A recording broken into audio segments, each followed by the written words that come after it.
Good morning everyone, welcome to वाओएस। चलिए आज का न्यूज़पेपर देख लेते हैं। उसके पहले देखिए, ये नोट्स मैंने बना करके रखे हुए हैं। अगर आप चाहें तो हमारे टेलीग्राम चैनल पे जा करके, ये हमारा टेलीग्राम चैनल जिसमें ऑलमोस्ट 10,000 सब्सक्राइबर्स हैं, यहाँ पर जा करके आप डाउनलोड कर सकते हैं। चलिए आगे शुरू करते हैं।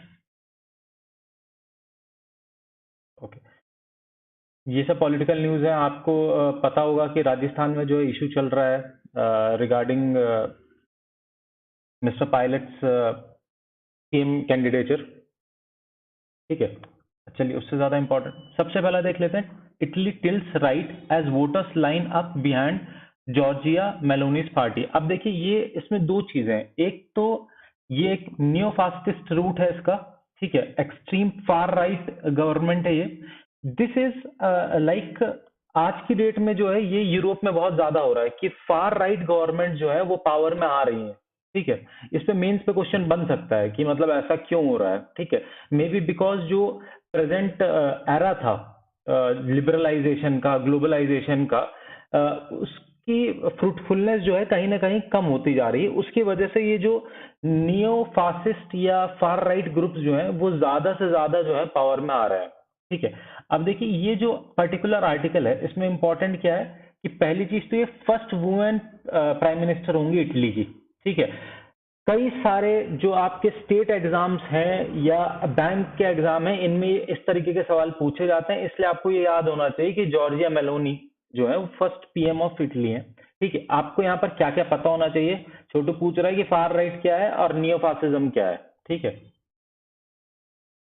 देखिए, far right basically it's kind of fascism narcissism only, means basically radically conservative होते हैं, ultra nationalist होते हैं, अथॉरिटेरियन होते हैं, having native ideologies and tendencies. मतलब कि जो उनका जो रूट्स है उसको पकड़ के रखना चाहते हैं और चेंज नहीं होना चाहते हैं। ठीक है, न्यू फासिज्म देख लें। New fascism usually includes ultra nationalism, racial supremacy, populism, authoritarianism, nativism, xenophobia and anti-immigrant sentiments, as well as opposition to liberal democracy, social democracy, parliamentarism, liberalism, Marxism, neoliberalism, communism and socialism। ठीक है, चलिए new fascism के definition आप यहाँ से direct लिख सकते हैं। ठीक है, चलिए नेक्स्ट न्यूज देखते हैं। अब देखिए, रुपी जो है वो लगभग हाईएस्ट ड्रॉप है ये, means like it has reach to a level of 81.67। Recently हमने पढ़ा था कि 81 was the highest, so it broke its highest to 81.67। अब देखिए इसके इम्पैक्ट इसमें बहुत ज्यादा इंपॉर्टेंट नहीं, बस इसका इम्पैक्ट कहाँ कहाँ पर होगा वो, एक तो इंपोर्ट्स महंगे हो जाएंगे, जो बच्चे बाहर पढ़ रहे हैं उनकी फीस महंगी हो जाएगी, और जो लोग बाहर ट्रैवल करने जा रहे हैं उनको हर चीज महंगी पड़ेगी। ठीक है, अब देखिए, सेंटर पुश फॉर नाविक system lands smartphone Giants on unknown road. अब देखिए नाविक सिस्टम क्या है ये देख लेते हैं, फिर आगे न्यूज पढ़ेंगे। ठीक है, देखिए यहां पर मेंशन है, इसरो का है ये, नेविगेशन इन इंडियन कॉन्स्टलेशन। ठीक है, setup commercialise Indian regional navigation satellite system. अब नाविक क्या है, India's regional navigation satellite system. इसके पोटेंशियल यूज क्या कह रहे हैं, एक बार मैं पढ़ देता हूं। Terrestrial, aerial and marine navigation, disaster management, vehicle tracking and fleet management, especially for mining and transportation sector, integration with mobile phones, precise timing as for ATMs and power grids, mapping and geodetic data capture। ठीक है, अब मैं बाकी चीज आपको बता दी। देखिए अब इसके बाद क्या है, इसमें ना 8 सैटेलाइट्स हैं। 3 सैटेलाइट जो है वो जियो स्टेशनरी ऑर्बिट्स में, और 5 सैटेलाइट जो है वो जियो सिंक्रोनस ऑर्बिट में। जियो स्टेशनरी ऑर्बिट क्या होती है, जियो सिंक्रोनस ऑर्बिट क्या है, ये भी आपको पढ़ना है। You read it at your own time. ठीक है, अब चलिए देखिए इसका ऑब्जेक्टिव्स क्या क्या है। Provide reliable position, navigation, timing services over India and it's neighbourhood. It works just like GPS की तरह काम करता है with in 1500 kilometre radius over the subcontinent. इस पे प्रीलिम्स में क्वेश्चन ऑलरेडी आ चुका है। ठीक है, चलिए आगे देखते हैं। तो ये आर्टिकल देख लेते हैं, इसमें इंपॉर्टेंट क्या क्या है। देखिए नाविक सिस्टम, गवर्नमेंट एक्चुअली पुश कर रही है जो मोबाइल मैन्युफैक्चरिंग कंपनीज है कि आप जो है ना कंपैटिबल टू नाविक बनाइए सिस्टम। मतलब जीपीएस को रिप्लेस करके नाविक से रिप्लेस कीजिए। ठीक है, अब नाविक क्या हमने पढ़ लिया। ठीक है, नाविक सिस्टम जो छोटू को बता दिया गया है।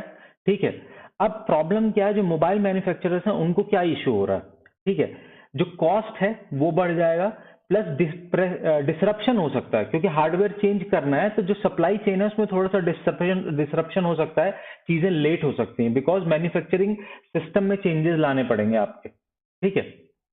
चलिए, इंपॉर्टेंस क्या है इसकी, इससे क्या होगा, डिपेंडेंसी ऑन जो जीपीएस है ना, यूएस का जीपीएस, उस पर कम हो जाएगी। Already China, European union, Japan, Russia, इनका खुद का जो है नेविगेशनल सिस्टम या पोजिशनिंग सिस्टम है जो वो यूज करते हैं। इंडिया में भी, इंडिया नाविक लेकर के ये ज्यादा एक्यूरेट होगा कंपैरेटिव टू जीपीएस, ठीक है। इससे एक और फायदा होगा, इंडियन इकोनॉमी को बूस्ट मिलेगा, ठीक है, और ये ऑलरेडी कंपलसरी है पब्लिक व्हीकल्स में, ठीक है।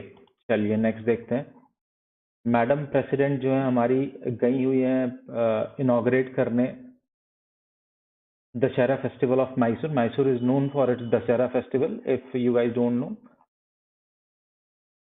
ठीक है।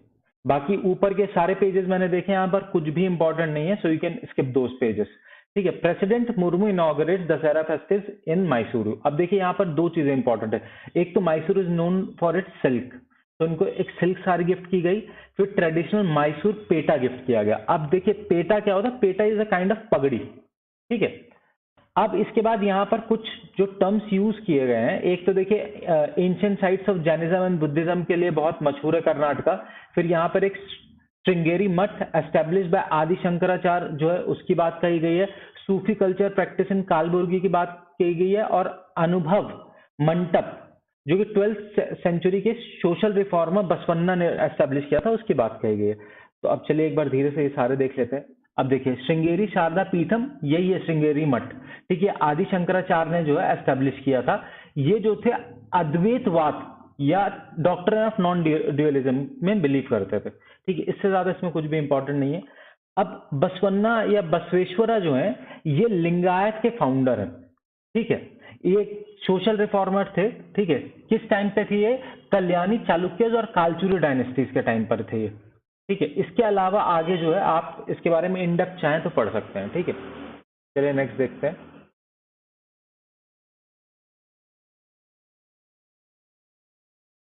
इसके बाद नेक्स्ट न्यूज हमारी जो है धर्मशाला डिक्लेरेशन है एक, ये इंपॉर्टेंट है, चलिए ये देखेंगे। अब देखिए ये जो आर्टिकल्स हैं ये ऑलरेडी हमने इन डेप्थ कई बार कंसिडर कर लिया है। जो हमारे एक्सटर्नल अफेयर्स मिनिस्टर है मिस्टर एस जयशंकर, वो अभी यूएनजीए में गए थे, तो वहां पर अगेन ही has discussed about era of war is over, the statement which was given by our prime minister towards the current issue going on between Russia and Ukraine, ठीक है। अब देखिए यहाँ पर बहुत ज्यादा कुछ इंपॉर्टेंट नहीं है।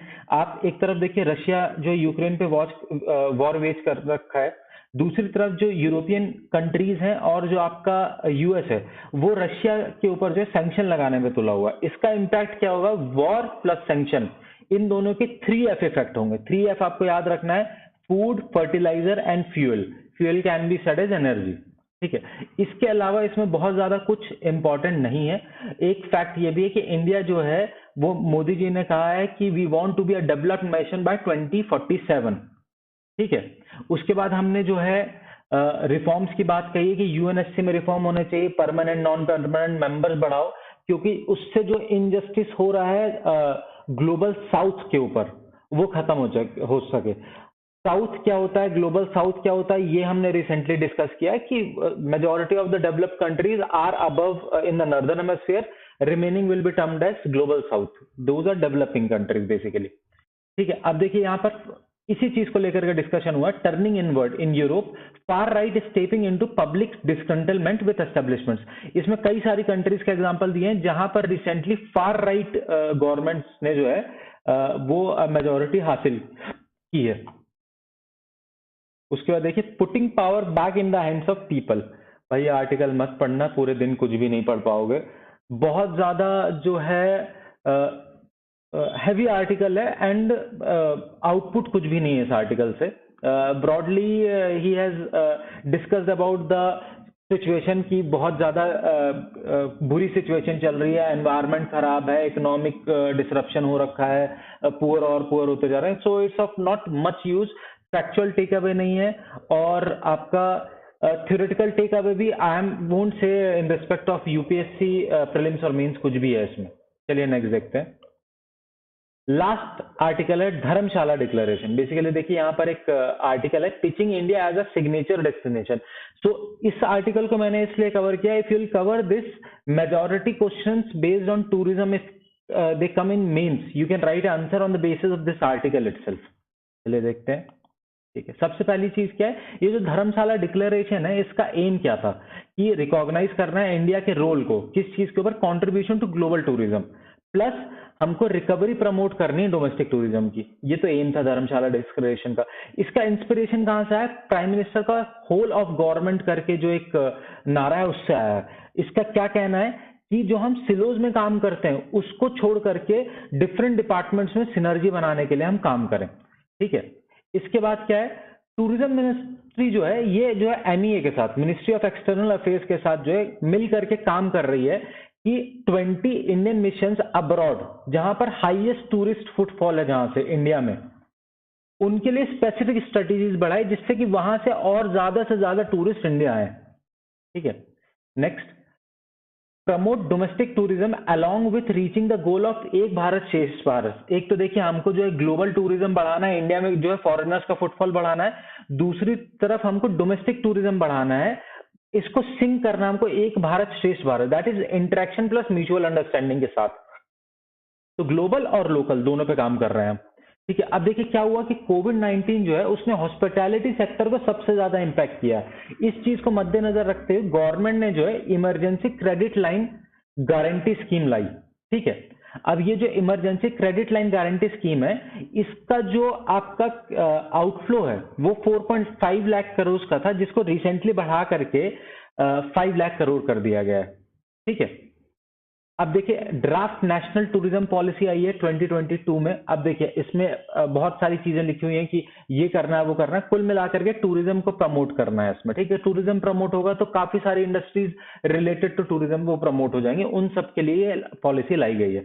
अब इसका गाइडिंग प्रिंसिपल पहले समझ लेते हैं क्या है।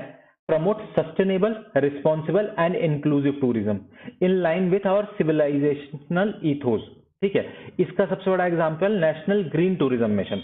ठीक है, अब यहां पर एक और चीज लिखी गई, वो बस मैं एक बार रीड कर देता हूं, बहुत ज्यादा इंपॉर्टेंट नहीं है। देखिए यहां पर लिखा हुआ है, from Gautam to Gandhi India has always spoken about inherent need to live harmoniously with nature and within our means. ठीक है, national green tourism mission aims at institutionalising these approaches. ठीक है, गाइडिंग प्रिंसिपल जो हमारे सस्टेनेबल, रिस्पॉन्सिबल, इंक्लूसिव टूरिज्म, ये हमने पढ़ लिया। चलिए नेक्स्ट देखते हैं। अब देखिए इसमें जो आपकी ये टूरिज्म ड्राफ्ट टूरिज्म पॉलिसी इसमें क्या क्या इनकॉर्पोरेट किया गया है, national digital tourism mission and tourism and hospitality sector skill mission, मतलब स्किलिंग होगी जो आपका जॉब सीकर्स है उनकी। दूसरी चीज जो हमारा टूरिज्म है उसका डिजिटाइजेशन होगा। ठीक है, इसके बाद जो पॉलिसी है वो पीपीपी की भी बात करती है, पब्लिक प्राइवेट पार्टनरशिप की भी बात करती है। अब G20 के ऊपर इन्होंने बात की कि G20 एक बहुत अच्छी अपॉर्चुनिटी इंडिया के लिए टू प्रमोट इट्स टूरिज्म। क्यों? क्योंकि ऑलमोस्ट 200 के आसपास जो मीटिंग्स होंगी इन 30 to 35 सिटीज, तो there we can show our cultural diversity. ठीक है, अब इसके बाद जो है फाइनल कंक्लूजन में वे फॉरवर्ड जो इसको जनरली कहा जाता है, उसमें एक्सपेक्टेशंस क्या है इस पॉलिसी से। देखिए इनका ये कहना है कि बाय 2030 इंडिया का जीडीपी ग्रोथ 7 to 9% से ग्रो हो रहा होगा, जो उसमें ये चाहते हैं कि टूरिज्म का जो शेयर हो वो $250 बिलियन का कंट्रीब्यूशन कर रही हो। ठीक है, 140 मिलियन जॉब्स दे रही हो और 56 बिलियन जो है फॉरेन रिजर्व्स को जो है कंट्रीब्यूशन दे रही हो, with 25 million foreigners coming India. ठीक है, आज के न्यूज़पेपर में बस इतना ही इंपॉर्टेंट है।